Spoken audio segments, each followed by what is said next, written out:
जय शिवराय मंडळी, मी अजिंक्य अशोक पंडित. मी तुमचं माझ्या यूट्यूब चॅनलमध्ये स्वागत करतो.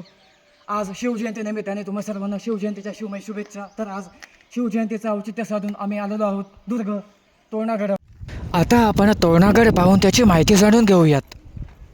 तोरणा किल्ला हा भारताच्या महाराष्ट्र राज्यातील सह्याद्री पर्वतरांगांमधील एक डोंगरी किल्ला आहे.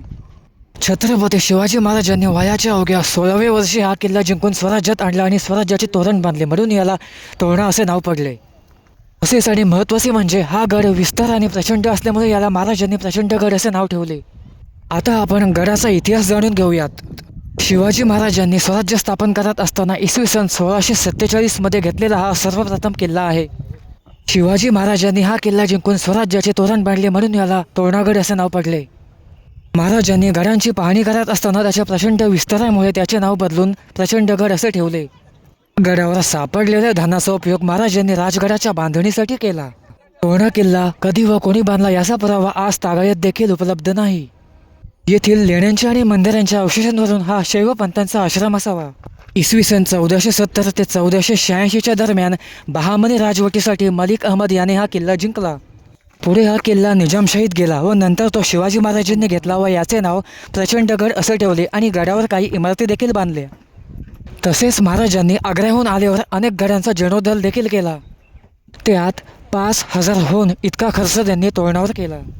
संभाजी महाराजांची निर्घुण हत्या झाल्यावर हा किल्ला मोगलांकडे गेला. शंकराजी नारायण सचिवांनी तो परत मराठ्यांच्या ताब्यात आणला. पुढे इसवी सन 1704मध्ये औरंगजेबाने याला वेढा घातला व लढाई करून आपल्या ताब्यात घेतला व याचे नाव फुतुउलगेब म्हणजेच देवी विजय असे ठेवले. पण परत 4 वर्षांनी सदनोबत नागोजी कोकाटे यांनी गडावर लोक चढवून गड पुन्हा एकदा मराठ्यांच्या ताब्यात आणला व नंतर तोरणा हा कायम स्वराज्यातच राहिला. पुरंदरच्या तहात जे किल्ले मोगलांना दिले त्यामध्ये तोरणा हा महाराजांकडेच राहिला होता. विशेष म्हणजे औरंगजेबाने लढाई करून जिंकलेला हा मराठ्यांचा एकमेव किल्ला होय. तोरणा गडावर मेंगाई देवीचे आणि महादेवाचे प्राचीन मंदिर देखील आहे. तर तुम्ही गडावर कसे जाल? पुणे जिल्ह्यातील वेल्हे हे तालुक्याचे गाव तोरणाच्या पायथ्याशीच आहे.